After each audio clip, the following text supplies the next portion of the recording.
बधैया बधैया गाँव में सोहर बधैया गाँव में सोहर हो। ए ललना बहुआ के जनम में होरिलवा होरिलवा बड़ा सुंदर ललनवा बड़ा सुंदर हो। ए ललना बहुआ के जनम में होरिलवा होरिलवा बड़ा सुंदर ललनवा बड़ा सुंदर हो।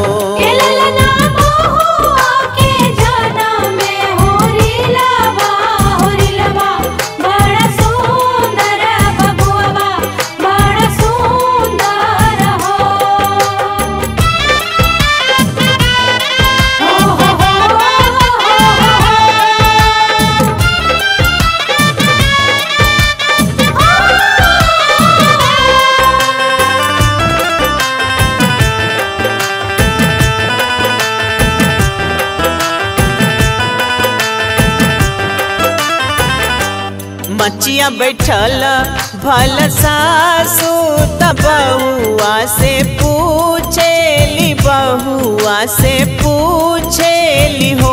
ए बहुआ कवन कवन फल खइलू होरिलवा बड़ा सुंदर ललनवा बड़ा सुंदर हो।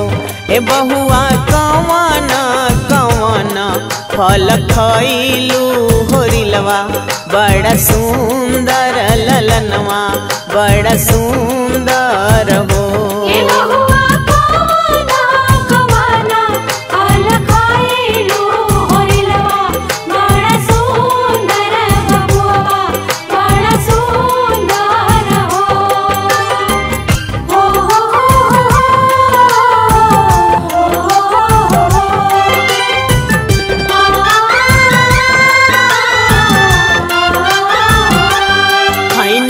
अमावाई मिलिया तघेवा धन केरावा तघेवा धन केरावानु हो। ए सासू फोरी फोरी खैनी नरियरवा होरिलवा बड़ा सुंदर ललनवा बड़ा सुंदर हो। ए सासू फोरी फोरी खैनी नरियरवा होरिलवा बड़ा सुंदर ललनवा बड़ा सुंदर हो।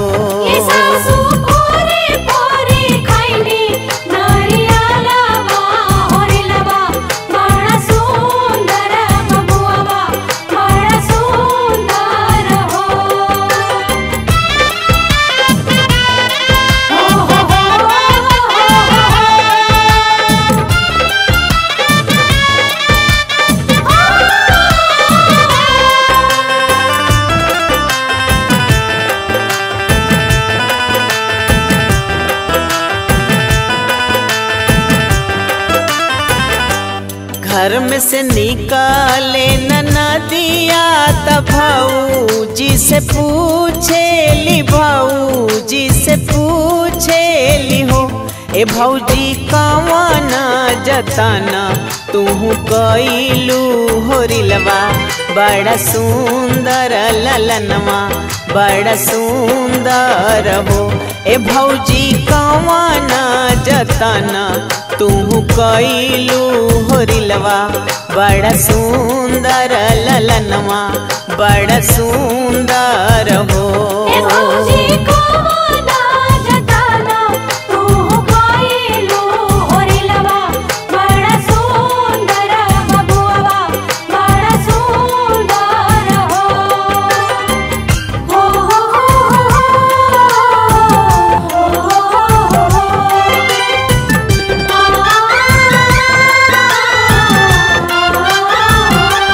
माघी पूस के महीनावा अगिनी नाही तपनी अगिनी नाही तपनी नु हो। एनन दो भोराही सुरुजा गोड़ लगनी होरिलवा बड़ा सुंदर ललनवा बड़ा सुंदर हो। एनन दो भोराही सुरुजा गोड़ लगनी होरिलवा बड़ा सुंदर ललनवा बड़ा सुंदर हो।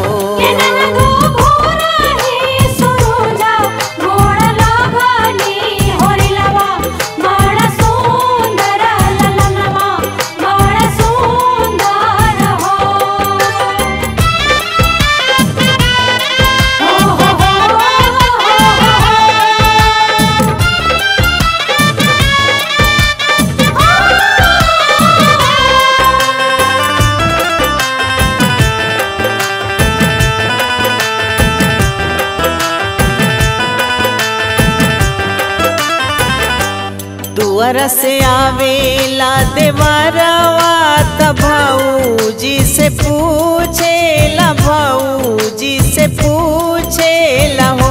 ए भौजी के करे से जरिया तू सुतलू होरिलवा बड़ा सुंदर ललनवा बड़ा सुंदर हो। ए भौजी के करे से जरिया तू सुतलू ललनवा बड़ा सुंदर बबुआ बड़ा सुंदर हो।